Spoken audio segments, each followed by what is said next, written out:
Assalamualaikum warahmatullahi wabarakatuh. Selamat pagi untuk kalian semua. Alhamdulillah, hari ini kita bisa berkumpul lagi, bertemu lagi dalam pembelajaran bimbingan dan konseling. Salawat dan salam kita tujukan kepada baginda Nabi besar kita Nabi Muhammad SAW. Atas bimbingan dan arahannya kita bisa menjadi orang yang beriman dan bertakwa dan diridhai Allah. Selalu yang nanti kita akan mendapatkan syafaatnya. Amin. Atas kehadirat Allah kita bisa berkumpul, maka kita bersyukurlah dan selalu memanjatkan doa kepada Allah. Untuk teman-teman semua atau kalian semua, pada pagi hari ini pembelajaran kita ada dua tempat, yaitu ada yang offline dan online.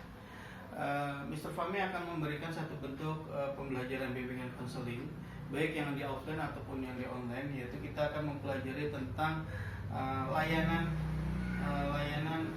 informasi.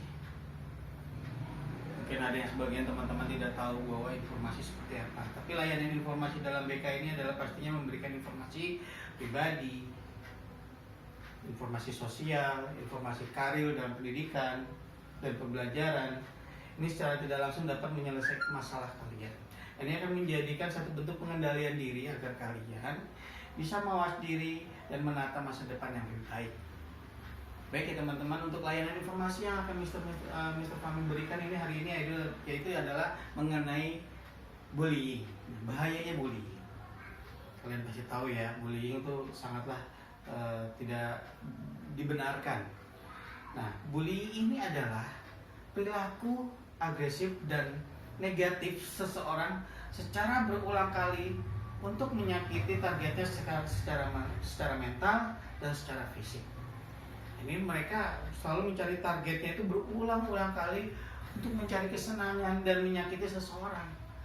Nah, inilah bullying dan sebabnya kenapa dia melakukan hal itu. Nah, pastinya di kelas ini atau sekolah ini tidak ada hal yang seperti itu. Amin ya. Nah, bullying ini, bentuk-bentuk bullying dibagi 3 kategori. Yang pertama secara fisik, yang kedua secara verbal, yang ketiga secara cyberbullying. Baik, Mr. Fahmi akan menjelaskan mengenai bentuk bullying secara fisik. Secara fisik ini dibagi 3 kategori, yaitu memukul, disengaja, mendorong, disengaja, menendang, disengaja. Dan ini melukai secara fisik ya teman-teman ya. Yang berikutnya adalah secara verbal. Secara verbal ini bullying secara verbal ini berkata-kata, biasanya mengejek, mencela, menertawakan. Ini akan menjadikan satu bentuk si korban menjadi mentalnya semakin lemah dan merasa sakit hati karena direndahkan seperti itu. Dan berikutnya secara cyberbullying.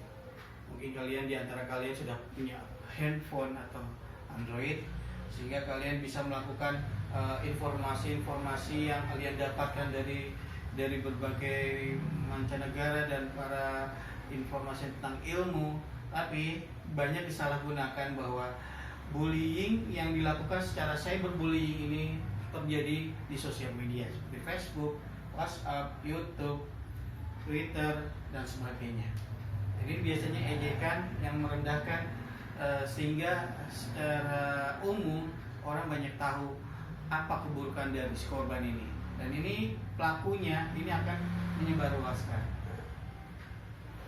Nah, lalu apa dampak bagi korban bullying ini? Dampaknya adalah yang pertama, dia menjadi rendah diri, depresi, kecemasan, panik dan takut. Dan ini akan menjadikan satu bentuk anak ini yang menjadi korban ini menjadi tidak semangat untuk bersekolah lagi. Yang keduanya adalah menarik diri dari kehidupan sosial. Biasanya korban dari bullying ini tidak mau berteman lagi, dia takut untuk berteman dan dia selalu murung diri di dalam kamarnya, selalu diam dan tidak bergairah. Yang ketiganya adalah penurunan performa akademik, artinya secara nilai dia nilainya akan turun, dia akan durasi belajarnya semakin berkurang, tidak semangat belajar, dan pastinya sering berbohong ya teman-teman. Nah, inilah dampak dari korban bullying. Yang keempat adalah penggunaan obat-obat terlarang dan alkohol. Biasanya ini tingkat bullying ini yang menjadikan depresi sehingga mereka menuju ke hal-hal yang tidak baik, yaitu mengkonsumsi obat-obat terlarang dan alkohol. Sangat memprihatinkan ya teman-teman. Nah, apa yang harus dilakukan? Nah, sebagai korban yang harus dilakukan yang pertama adalah jangan memberi kesempatan pada si pelaku atau si bullying ini. Yang pertama, misalnya tidak membawa barang-barang yang mewah atau yang berlebihan. Yang kedua, jangan pernah sendirian. Kalian minimal harus punya teman untuk di sekolah atau di lingkungan lain ya. Cobalah perluas pergaulan, berkumpullah dengan teman-teman. Disitulah kalian akan mempunyai perlindungan diri dari kesempatan orang yang ingin membuli kamu. Yang ketiga adalah hindari dekat dengan pelaku bullying. Jangan pernah bergaul sama orang yang suka bullying. Nah, ini akan mempengaruhi diri kalian. Dan ini akan menjadi pemancing perkara dengan si pelakunya. Tuh ya. Yang keempatnya adalah tampillah percaya diri. Tidak merasa rendah diri dan tidak merasa percaya diri terlalu amat sangat. Tapi intinya adalah kamu jangan merasa diri kamu merasa kecil saja dan kamu harus berani. Gitu.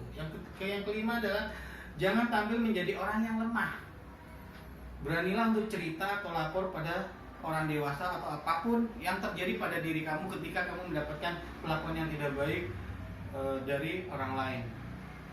Nah, kalau sebagai saksi yang melihat ada temanmu yang menjadi korban bullying, yang pertama, bullying bukan hanya berupa fisik tapi juga verbal ya, atau cyber bullying. Terus berilah peringatan pada pelaku. Kamu harus berani bahwa hal itu tidak boleh dan kamu harus menggetak para pelaku bullying ini tentang keburukan apa itu bullying. Yang ketiga, jangan diam saja kalau teman kamu disakiti. Ya, lindungilah, rangkul, dukung korban bullying ini dan kamu peringatkan orang yang melakukan bullying ini. Yang keempatnya adalah bertindaklah dengan mencari bantuan untuk korban atau lapor kepada orang dewasa. Oleh sekolah, mungkin bapak ibu guru atau tempat lain atau di mana mungkin banyak ada kantor polisi atau pihak-pihak yang berwajib. Yang kelima adalah terus dampingi korban yang bertindak bijaksana dan menghadapi pelakunya. Jadi artinya kamu tidak perlu menyakiti pelaku yang bullying juga dan kamu harus merangkul dan menjadikan satu ketenangan untuk si korbannya. Nah, ingat ya teman-teman, pasal 80 ayat 1 KUHP, setiap orang yang melakukan kekerasan, kekejaman atau ancaman kekerasan, penganiayaan terhadap anak dipidana dengan pidana penjara paling lama 3 tahun 6 bulan atau denda paling banyak 72 juta. Nah, harapan Mr. Fahmi adalah stop bullying dan tidak melakukan itu. Inilah penjelasan dari Mr. Fahmi tentang bimbingan konseling layanan informasi. Semoga bermanfaat dan kalian bisa memahami apa yang harus kalian lakukan untuk menjadi anak yang soleh, yang soleha, anak yang baik, anak yang terpuji untuk masa depan kalian. Sukses buat kalian semua, itu yang bisa Bapak sampaikan. Semoga kalian bisa memahami. Terima kasih kalian sudah menyimak dan memperhatikan materi ini. Bapak akhiri, wassalamualaikum warahmatullahi wabarakatuh.